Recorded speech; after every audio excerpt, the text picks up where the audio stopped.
Hello and welcome to my Apple and Home Assistant smart home. If you're new to this channel, I talk about smart home tech and some Apple news and stuff like that. So we're doing a smart home tour, so let's look at the outside of the house. First off, let's talk about cameras. So I use HomeKit secure video cameras because I am an Apple user. So let's talk about the Reolink Duo camera right up there. It is a 180 field of view, so I can see far left, far right. So Reolink doesn't support HomeKit Secure Video natively, but with the power of a Raspberry Pi and a software called Scripted, you can get it into your Apple Secure Video, which means I can view the footage, it records it, and it's great. Speaking of HomeKit, let's talk about my doorbell. So here is the Logitech Circle Mute doorbell. I love it because it's just set and forget. I just plugged it in and it works really well. It is kind of at an odd angle, so that's why the Reolink is really helpful. So it can detect packages. What I love is when you hit the doorbell, all my HomePods inside are actually the doorbell chime. And I can decide which rooms will chime and which will not. So absolutely love this thing. There's not much to say about it because it just sits there and does its job really well. For lighting, we have Philips Hue light bulbs, and they're always on. And what I have them do is if I happen to open the door with an Aqara smart sensor, which I'll show you inside, they will turn on the lights if it's dark outside, and when I close the door, they'll wait about 5-10 minutes and then automatically turn off. And if for some reason I turn them on, they also have an automation to turn off at midnight. Last but not least, let's talk about the lock. I absolutely love the Schlage Encode Plus. The reason why I got this lock is because it's got Apple HomeKit. It was actually one of the first locks to get it, and I got it as soon as it came out. I waited like 100 days for shipping for this thing. What I love is you just tap your watch up against it and it will automatically unlock or lock. It's got a keypad so that if you want to give access to like a guest, you can just give them a temporary code and they can type right in and it'll actually tell you in the Home app who unlocked your door. And since it's a smart lock, you can run automation. So I can have an automation run every night that if the door locks are unlocked at night when I go to bed, they can automatically lock, or if I leave the house and forget to lock them, they can automatically do that. So let's go inside and see all the other automations of this smart home that I have. Come on. So before we take the actual tour of the inside, I'm going to explain a reason of my thinking behind everything. So I am a HomeKit Apple user, but my wife uses Android. So I'm using Home Assistant so that she can have a UI, so that she can control the smart home, but then everything ports through Home Assistant and into HomeKit. There's also a lot of devices that I have that don't natively work with HomeKit. So I put them into Home Assistant, and through a plugin, you can get that into HomeKit, which is really nice. So everything I do through Home Assistant, all the automations and all the devices are in there, and then I control them with my app, with the HomeKit app. Okay, so let's start off the actual tour. So this is that Aqara sensor that I told you about outside. That runs the automations for the lights. But inside the dining room, it's pretty simple. I've got a smart bulb in this lamp right here, and all it does, it's kind of a security light. So in sundown, it will turn on, and at sunrise, it will turn off. Just so that there's always some light somewhere, so if someone's looking from the outside, there's always a light, just kind of a security thing. What I really love is this chandelier is controlled by a Pico remote. So this little Lutron Caseta Pico remote is not an actual, there's no wiring behind it. It's just a little tiny remote right here that runs off a little battery that will last 10 years. And I can turn it off, just like that. And it's dimmable too. And I can turn it on. And you can have a preset in the middle. I love Lutron Caseta. I have them in almost every room of my house because they are reliable. They act with a hub that I'll show you later in my server room, and that's what they all connect to. So let's go to the kitchen and see that one. Okay, so we're now in the kitchen. So we have two Lutron Caseta switches right here. These are wired, and that's what controls. This one's the dining room, which is what the Pico also talks to. And then we've got the kitchen, which is just on and off.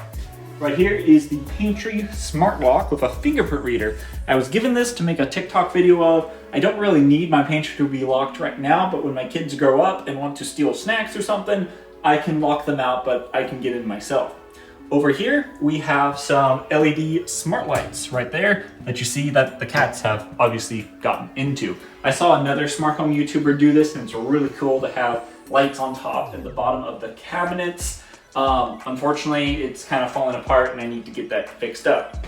Over here, I have a HomePod Mini on a little stand. I'll have all this stuff linked in the description below, but that HomePod we mainly use for timers and smart home. So we don't use really kitchen timers except on the HomePod when it works. Over here, we have two more Pico remotes. These have no wiring behind them. They are controlled with the other two that are actually wired. They are great. Again, 10-year battery life, and they have been fantastic. Over here, we have a dumb $10 coffee maker, and we have a smart plug right here that makes it smart. So I can, if I prep this correctly, I can then set an automation for the next day that will turn on the coffee maker, let's say at 7 a.m., and I wake up to fresh coffee. Then I have a LimpTech motion sensor or presence sensor. So what I use that for is if I'm not in the kitchen for more than, I don't know, 10 minutes, it will automatically turn off the lights just so I'm not wasting electricity. Over here, we have a smart cat feeder for my cats. I can't really get it into Home Assistant, but it's on an automation, just a timer, 3 to 4 times a day. It will just feed them. So I count that as smart. And then here is the last wired Lutron Caseta switch, and it just turns on the Nook, and that's what that other Pico remote goes to. So my 2-month-old baby just woke up, so my wife, who's also my camera operator, had to go take care of it. So I'm going to be continuing the tour on my own, but she'll be back. Okay, so inside my laundry room, the tech things I have is this network rack. So I have Synology NAS, I've got a DAS, which is a direct access storage, so no network to that one. Got an old Mac Mini, got the Philips Home Hue hub, and then I've got the Lutron hub way up there. They're all connected to a Cisco switch that allows PoE, power over Ethernet. Never mind the cable wiring and all that, I will tidy that up some other time. And I have a UPS connecting to all that. And I actually have a cool automation currently. I made a TikTok video about this and it kind of blew up and went crazy, but I have an old MacBook Pro up there that when it stops charging due to a power outage, and I have it plugged into a non-battery UPS port, that Mac is running Home Assistant, and when the power goes out and it stops charging, it will send me a notification. I can run all sorts of automations based on that, like I can have lights flash, and my network, Wi-Fi network, is on the UPS, so I'll have my network even if my power goes out. I will have Wi-Fi and I'll have some lights and stuff. But yeah, I thought that was a really cool automation. I might change it, make it a different device that tells me when the power's out, but hey, I've got that Mac sitting there, so it was free and it works. So, okay, let's go to the garage door. I've got a Aqara contact sensor right there, and whenever I open this door, it will automatically turn on my garage lights. So before we show that, I also have another Schlage Encode Plus. So I absolutely love these guys. I talked about them at the front door, but I use this way more because I use my garage way more. So let's go into the garage and see how that looks. Okay, I'm in my garage, and what I love about that Aqara sensor back there is it is so quick with Home Assistant running the automation to turn on the lights that it feels like I just left the lights on. As soon as the door is open, these lights, I've got some lights over here and then the Aqara camera. And then I also have some lights over here. These are Philips Hue lights up here. Automatically turn on when my door opens, when the garage door opens, and it's really cool. I have a timer set, so after a few minutes of being turned on, once that timer turns off in Home Assistant, it will then turn off the lights. And I can have certain automations run like a motion sensor in the garage that when it sees motion to automatically re-trigger that timer and reset it so then the lights don't just turn off on me. What I also have is a Miros garage door opener up here. And that makes my dumb garage door smart. So it adds it to Apple HomeKit. It also goes into Home Assistant. And my favorite automation about the garage is when I pull up to my garage door, the garage door automatically opens. It is phenomenal. I use a Home Assistant zone, and then I use Apple CarPlay in my car right here. And I have a dummy switch. When I connect to CarPlay, that dummy switch turns on. And then when I pull into that zone from Home Assistant that says I'm home, it will check to see if that toggle is on. And then if it is, it will open my garage door. So if I go check the mail, leave that zone, and then I come back into that zone, it won't open my garage door. So it's been pretty foolproof and it works really well. And I absolutely love that. So let's check out my smart sprinklers. Okay, so please ignore the wiring, but I have the Yardian Pro, which just makes my sprinkler smart. Adds them to HomeKit. I can also get them into Home Assistant. What I really love is it can check if any of your valves are not working or not, but you can automatically just set automations. You can check in HomeKit, turn on and off any of the valves to water any part of your yard. Really smart, really good, absolutely love it. And while we're in the garage, my internet is actually connected to a UPS. I've got a whole bunch of UPSs around my house on all the important stuff. So if the power happens to blink and flicker, then my internet won't go out, and also some lights and stuff. But just wanted to show you that I had this connected. This goes to my fiber box outside. But yes, UPS is everywhere, really cool. I also just got solar installed on my house, so I am using the Solar Edge inverter to control all of that, and yes, it does go into Home Assistant. And now we are in the living room. So let's start off with lighting. So I've got Philips Hue bulbs and Nanoleaf bulbs down here. I used to do everything with Nanoleaf, but since I'm using Home Assistant and HomeKit, the thread protocol is not really working very well with Home Assistant, and my Nanoleaf bulbs were falling offline a lot, so I just made the jump to Philips Hue. Yes, they're more expensive, but they're a lot more reliable. So I have about 4 Philips Hue in this room, and I have 3 Nanoleafs. I've got the matter version behind you there.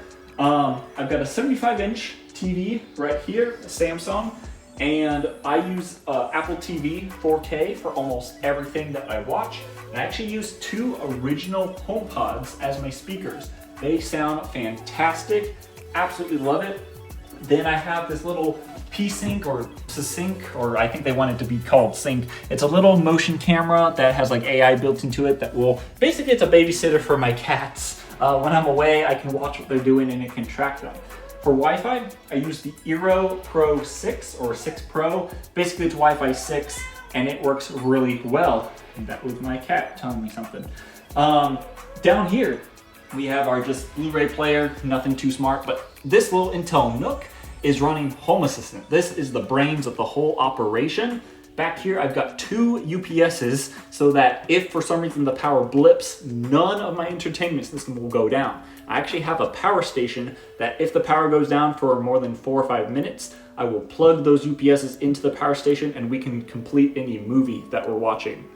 Let's look at the ceiling fan. So this guy was not smart at all, but with a little device that I bought from Amazon, I was able to get it into the Toya plugin, which allowed it to be smart. And you basically just put a device up there, wire up the fan and the light individually, and you can turn on the lights like so, or turn on the fan and even control the speed of the fan. So I don't really recommend Toya products as much because they're a Chinese company, they use the cloud, and it's really hard to get them locally over Wi-Fi. So eventually I might switch this out with something else, like Aqara has like the T2 device that kind of allows you to do the same thing, but still it's really, really cool. And yeah, that's about it for the living room. Okay, so now we have this hallway. So I have a bedroom and my child's nursery on the other side. We won't go into there today, but inside each room is a HomePod mini. It has smart plugs, Philips Hue, and basically I can run automation, especially in the bedroom. I love this. I've got a fan on a smart outlet plug. I've got Philips Hue light bulbs, and when I say to my HomePod night-night, turns off the lights, turns on the fans, and I can sleep just as well without getting out of bed. Absolutely love it. So in this hallway here, we have another Pico remote. This one actually controls the light switch or the light right above me here, but I have this middle button programmed to turn on and off the living room. And all it does is you click it, it toggles the living room off, you click it again, and it toggles the living room back on. It's really cool with the Home Assistant that you can get these Pico remotes kind of as actual remotes to control anything. Absolutely love it. So let's turn this back on. For my thermostat, I have been using the Ecobee. This is like one of their older gens. It works absolutely well, and I love being able to leave the house and it automatically sets the temperature to one thing. When I come home, it sets it to another. It's got a motion sensor and a temperature sensor that's also a motion sensor in the living room. So it's not just taking the temperature from right here, it's actually taking the temperature from the actual living room, which is where most people will be. I just wanted to give a little shout out to the Third Reality Smart Nightlight. So it is a Mattered enabled smart light, which when I walk into the bathroom with the lights on, it will turn on the little nightlight so I can find the light switch. So just a quick shout out to Third Reality. And here is my office. So first thing is the automatic lights. I have a RoomSense IQ right here. This is one of their very first generations. And I walk into the room, turns on my lights, I walk out of the room and it turns off the lights. Really handy. The light bulbs, they're all Wi-Fi bulbs. They're actually my very first bulbs that I got for HomeKit. They're from Miros. And as long as you have a good Wi-Fi mesh system, Wi-Fi bulbs are actually really good. And yes, I am switching over to Philips Hue, but not yet in here because I've got like 6 bulbs in here and that would be a lot. Speaking of lights, I have a dumb motion sensing light bulb in my closet here, and no Wi-Fi or anything, but just open the door, the light turns on. Super, super helpful. The light switch I have here is a NS panel, and one side will turn on and off my fan. The other side will actually control the lamps in here. So if I physically want to turn on the lights or not, depending on motion, I don't have to worry about the motion. If for some reason it doesn't track me or anything, I can turn on or off the light switches.